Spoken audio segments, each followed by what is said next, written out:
What's up, everybody? It is True Sage, and y'all should know by now. It is pronounced True Sage, actually. Don't want to say something new. I've done it before. 3 disturbing true last day of school horror stories. Stay right now. I wasn't scared about my last day of school. Every single time with last day of school, I was about ready to get off. You know what I mean? But I guess not everyone's experience the last day of school is the same. So I ain't gonna waste no more. You got your time. Hit the subscribe button. After y'all do that, we can get straight into the video. The details are a little blurry. It's not like it happened yesterday. I'll try my best to fill in smaller details that I don't fully remember with how I best remember things played out. Then do that then! Why did I get so angry? My bad. Yeah, I didn't mean to get tight like that. Let's continue. My fault. It was the last day of school. That's I was in the 4th grade. 4th grade was the last year in our elementary school where kids had to be picked up by their parents. 5th graders were allowed to walk home on their own. My mom would always be the one to pick me up. On the last day of school, my friend Dennis and I had a playdate planned to celebrate the last day of school. Dennis wasn't in my class this year, but we had been friends since kindergarten. He was in a different dismissal hallway from me. After school was over, we single file lined up and walked to the exit door at the end of the hall, where we waited outside by our teacher, Miss Blue. I waited for Dennis's dad to appear from the crowd of parents shuffling in and out of the parking lot next to the doors. Then I heard my name. Tommy, Tommy. I look over and see a man waving at me as he approached. He introduced himself as Dennis's uncle and said he was picking me up. I went over to Miss Blue and said I'm being picked up. She asked, "Where is he, sweetie?" And I pointed to Dennis's uncle who waved at Miss Blue. Miss Blue dismissed me. I'll tell you right now, uncles, a lot of times when you hear stories about the uncles, don't be the motherfucking feminists that be acting up, so it's always sound a little sketchy to me. Went with the man. To me. He led us through the crowd and was a very quick and jittery talker. Like, he spoke fast and had a bit of a stutter. He was walking incredibly fast. It was almost hard to keep up with him with my backpack on. Not too He red flags. explained to me that his brother, or Dennis's dad, was working later than expected, so he was driving me back. We got to his car, which was a dark red hatchback type car from what I remember, and it took me this long to acknowledge the giant elephant in the room. Dark red hatchback car. Hold on, can we get a fact check on that real quick? I know for a solid fact he wasn't pulling up in these, so clearly I got something wrong here. Why weren't we picking him up too? The man turned to look at me in the back seat and said that Dennis was already at his house. Oh, people I didn't know, especially adults. Yep. And I wasn't one to openly speak my mind if I was confused. But got your ass. I was very confused. This was making less and less sense. The whole drive, the man kept yapping, telling stories of his days in elementary, asking me questions like what sports I played, what we're learning in class. If I had to guess, we were in the car for like 10 minutes, which honestly for our town where houses were right on top of each other, that was a while. My house was a 5-minute walk away from the school. We were definitely in an area I wasn't familiar with when he parked the car in front of his house. His house looked pretty normal to me from what I remember. He led us inside and shut the door and locked it behind us. It was really, really dark inside the place, and I realized why. All the curtains were shut. It almost felt like it was nighttime in there, especially because the only source of light was a dim lamp in the corner of the room. He then looked at me and smiled. I said, "Where's Dennis?" And he started acting really jittery and nervous seeming. He said something like, "Oh, I think he's downstairs playing video games. Give me a second." Oh, you didn't got. He then disappeared into a nearby room, and I heard a door open and then footsteps descending into a basement. I know my heart was already racing. I knew I was in danger. I went to the door to quietly try to open it, but I couldn't. It had some kind of lock that must have needed a key for. Oh. I really started to panic now, yet I still probably held out a little bit of hope that Dennis would be coming up those stairs, but I knew the chances of that were slim. I regretted entering that house. I did the only thing I could think to do. I went to the kitchen and found a phone hung on the wall. I picked it off the receiver and dialed 911. Yeah. The first thing I said when they answered was in a whisper, "Please come to this house. I've been kidnapped." Yeah. They heard me. Yeah. They acknowledged me, but I didn't say another word. I hid the phone under a towel in the corner of the room with 911 still on the line. I hurried back to where the man left me as I already heard his footsteps coming back upstairs. Then he called my name, saying, "Come down, Dennis is down here." Don't do it. No. If you went down them goddamn stairs, you should know what's coming. But then again, you are in 4th grade. But you know. He repeated my name, and when I didn't answer, he came up the stairs fully to look at me. He asked me if I was okay. I felt so sick, and I was so scared. I hated myself for walking into this situation and not being wiser. I asked in a very scared voice if I could leave, and I remember the change in his face. His fake friendly smile disappeared as he realized that I was no longer falling for this. He walked closer to me in a gentle manner until he was close enough to grab my wrist aggressively and started pulling me towards the basement. I screamed and cried, and he screamed at me, "I'll let you go if you stop and behave." So That's a lie. I went down the stairs, and halfway down, the door slammed shut behind me, and I heard it lock. I walked fully down the stairs to this empty, unfinished basement with a concrete floor and one singular support beam in the middle of the room. There was a depressing yellow glow in the room from one exposed light bulb hanging on the ceiling. If there was a place you'd imagine kidnapped children to go, this would be it. I heard his heavy footsteps upstairs. You could hear everything in this house. I don't know what he was doing, but I heard him walking around for a while. Then he came to the basement door, opened it, and he called down asking if I'm hungry. I replied no. I didn't want him going into the kitchen seeing the missing phone. Shit, I would have been like, yeah. Let me tell you why I would have been like, yeah.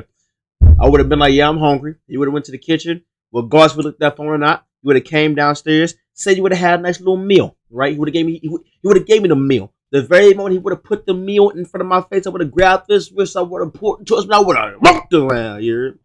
You know what I mean? But that's just me though. That's just how I would, you know what I mean? That's what I would have did. But I don't recommend for y'all to do what I would have did, because y'all would do what I would have did, y'all would have got. You know what I'm saying? Don't listen to me. I'm just chatting. Anyway. He shut the door and locked it again. I sat down there, waiting, with my heart in my throat, and then I heard it. The doorbell ringing 3 times from upstairs, followed by banging sounds, which were definitely the sounds of police banging on the door. They came in time? Screaming until I heard the front door open, but I never heard the man's footsteps approach the door. The doorbell kept ringing, and I kept hearing the bangs. This went on for some time, until I heard a really loud bang sound, and then multiple heavy footsteps and multiple screaming voices. I started screaming for help as loud as I could at the top of the stairs, banging on the door. The door was unlocked, and a police officer on the other side grabbed hold of me and hurried me outside. These 3 cop cars outside. I had to tell everything to 2 of the cops outside as we waited for my parents to show up. The man from inside was brought outside and into a cop car in handcuffs, and that was the last time I ever saw him. When my parents arrived on the scene, my mom was bawling her eyes out. There had already been a whole scene at the school as cops were called and Dennis's dad realized what happened. This man was a work associate of Dennis's You got so lucky the police pulled up in learned time, that Dennis's dad would be picking up Dennis and I from school on the last day, he seized the opportunity to do what he did. A complete sick fuck. Yeah. I don't know how he found out what I looked like. As I got older, I never really asked for more details because I try not to think about it. My mom went to counseling with me for months after this incident. Let's just say my parents didn't have kind words for Miss Blue, not verifying if I actually knew the person picking me up. If I didn't think to call the police before he basically threw me in that basement, I know for a fact I'd be dead right now. Yeah, This probably. was like 17 years ago. That man might be out of prison for all I know. Yeah, you know. Well, first of all, it's 17 years ago. He out of prison. Nowadays, you old enough to give him a little. You feel me? So, anyway, what to say? Story 2, Tommy Gun. Year of high school, and it was the last day of school. Tommy Gun. All right. It was junior year of high Understood. school, and it was the last day of school. A lot of people cut school this day or left early after lunch period. My friends and I were some of the latter. It was a stormy, dark day. A bunch of people from our grade originally planned to hit the beach on the last day of school, but that was obviously canceled. So my smaller core group of friends decided to do something else. There used to be an abandoned elementary school in town that hadn't been used for like 10 years. There were plans to tear it down by the year's end. So, still wanting to do something fun on the last day of school, we all agreed to break into the building and just fuck around exploring. There were no cameras in that old building, and on a stormy day, no one would be outside monitoring the place or anything. So we all left after lunch period. Our friend Eddie already had a car and his license, so he drove us all to the abandoned school. The school was in the middle of a neighborhood, not on any main roads or anything. There was a back parking lot covered by overgrown bushes and trees on one side, and the walls of the school on 2 other sides. It was a perfect spot to park and go unnoticed. The place wasn't boarded up or anything, it was just locked up. Eddie had a baseball bat in his trunk that he took out to smash one of the windows of the school. I was honestly so nervous that even through the pouring rain, one of the houses over the fence would hear the smashing sound. We all watched and nervously Y'all doing a little bit too much for me. Last day of school, take y'all last home. It really ain't that deep, to be honest. laughed as Eddie swung the bat into the window in front of the car, and after a few good swings, smashing it. He pushed away the stray pieces of glass stuck to the frame with a bat, and then he waved us over. We one by one climbed through the window into the school. Man, y'all doing a My whole lot logic right was now. that I'm the not school gonna was lie. being torn down anyway. What does a broken window matter? We all were inside the building now. The window we climbed through was actually one of the windows for a classroom. A lot of stuff was still left in the room, including the desks and some decorations on the walls. Based on the decorations, it looked like we were in a 4th or 5th grade classroom. It was very surreal to be inside of what was once. I can't even tell what grade of the decoration. Now nothing but a cold, dark, and abandoned room collecting dust, waiting to be destroyed. The sounds of thunder and lightning outside also added to the surreal feeling of it all. There were no lights on in the building. Power to the place was likely cut completely. We anticipated this though. The flashlights on our phones were plenty to get around and see. Even without them, it wasn't completely pitch black in there, as even though it was a dark day, some light was still creeping in through the windows and doors. We started traversing the hallways, going from room to room. Each classroom was still full of desks and chairs that hadn't been sat in probably a decade. We all 4 were in the same classroom when there was a sound that echoed down the hallway and into the classroom. We all went silent and turned off our lights for a moment. After a flash of lightning, we slowly accepted that it was probably nothing, so we continued on. We just went from room to room as our wet shoes all squeaked. I'm not gonna lie to y'all. Whatever's finna come next, y'all deserve. Y'all broke into this old abandoned school. It's thundering and lightning. That should have gave you enough obvious to take your ass home. And then you break in, and then you hear a sound from the school, and you go, what that? Yeah. Doesn't take a whole lot of context to. No, I'm not gonna say that. I was gonna say something wild. Sneaking around wasn't possible, really. A lot of things in the school were visibly decaying. You could really tell no one had stepped foot in there in ages. As we neared the corner of the hall, I turned around just to look back down the other way, and at the doorway of one of the classrooms, it looked like there was something sticking out from the classroom. I asked my friends to also look.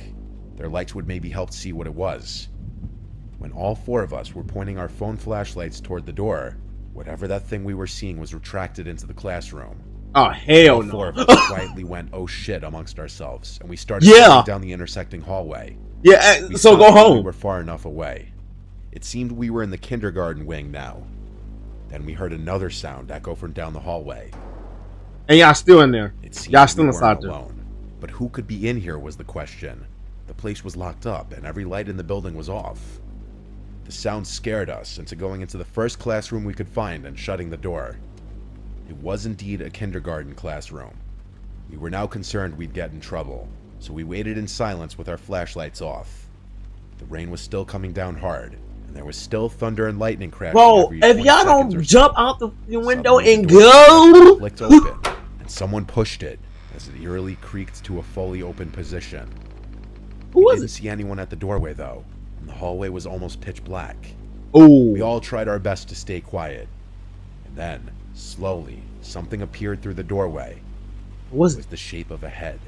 We all Ooh. saw it, and when there was another flash of lightning, we saw what it was. What was it? What was In it? fact, someone's head, looking into the classroom directly at us. I started apologizing for all of us, saying we're leaving. The person at the doorway didn't move. They motionlessly and almost lifelessly just peered around the doorway in the classroom. Eddie asked, "Do you work here?" No response. Eddie had a fuck this moment clearly. He handed me the bat as he struggled to unlock one of the windows to slide it open just enough to crawl through. He crawled out first, then my other 2 friends, and I was last.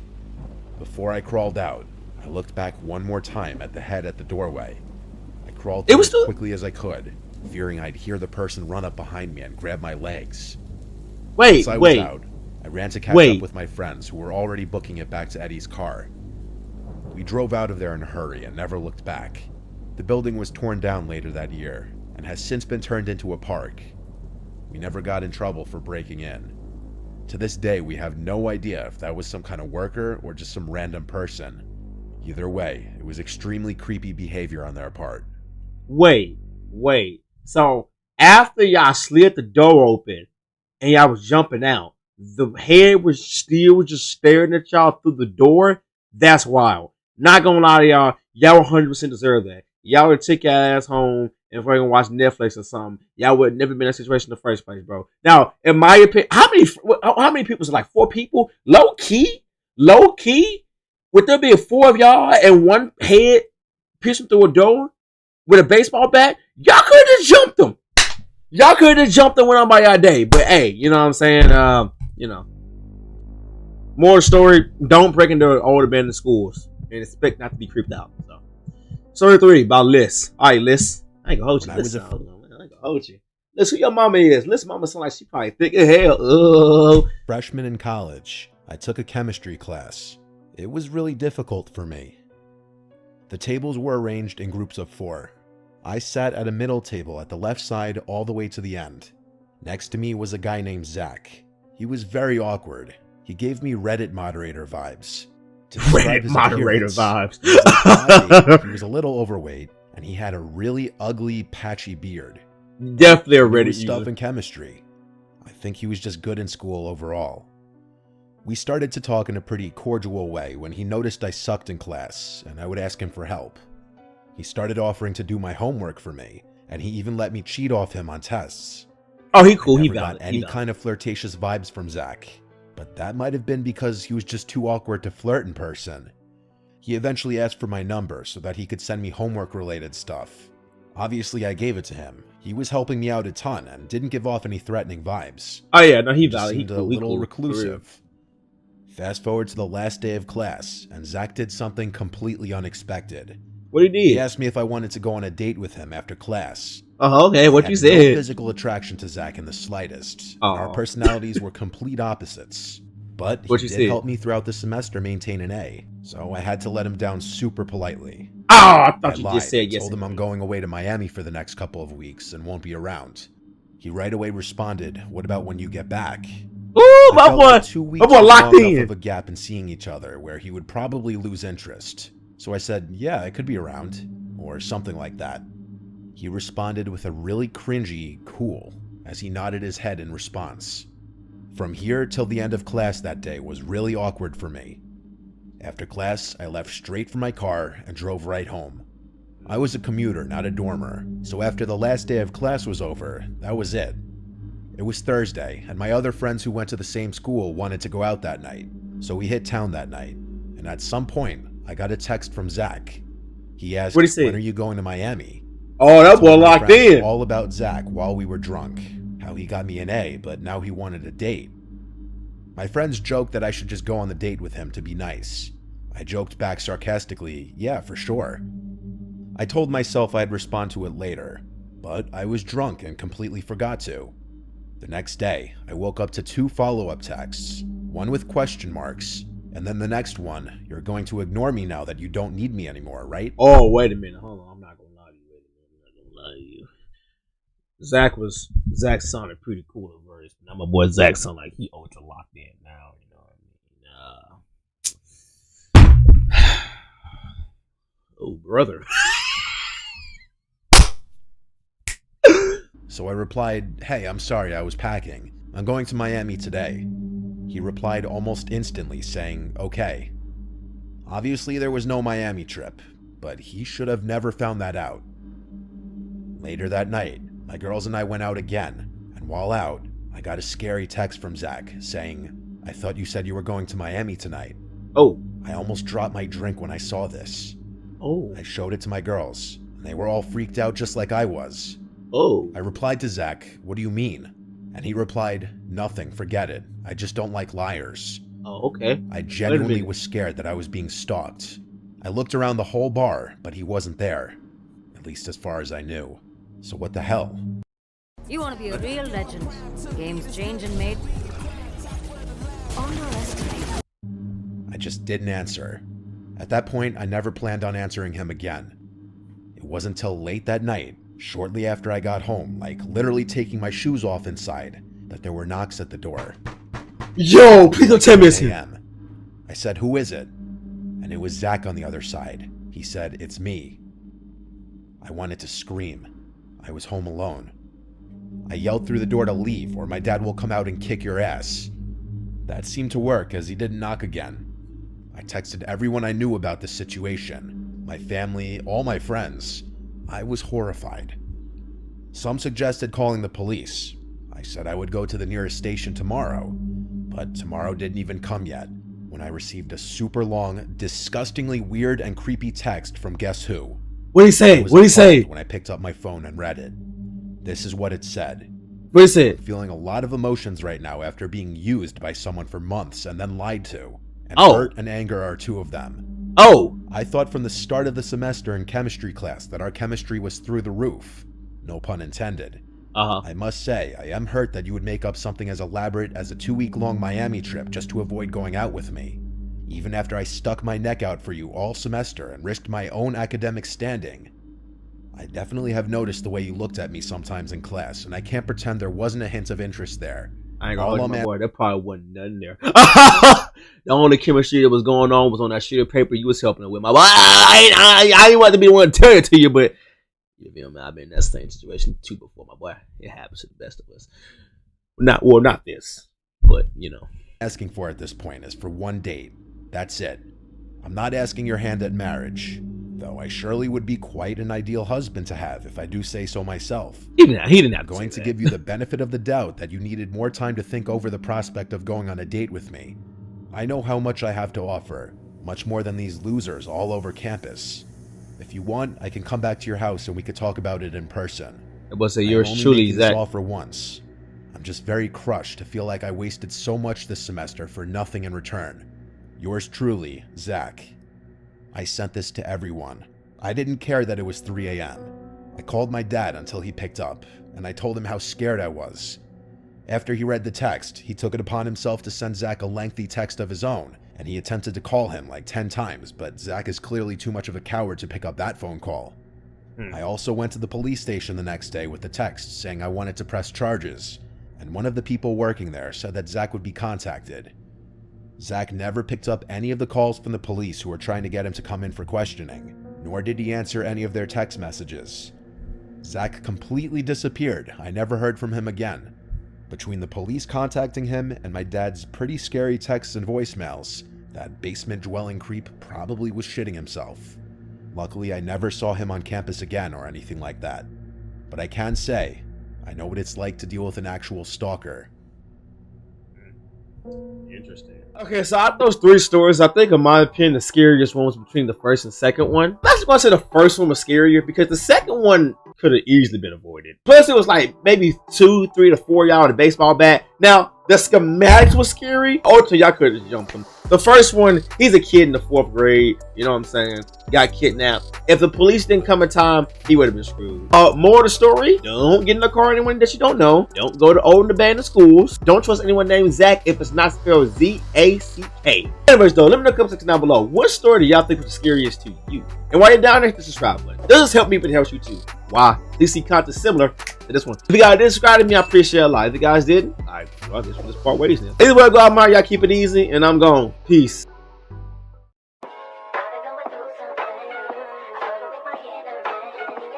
That's all it is, man. Leap of faith.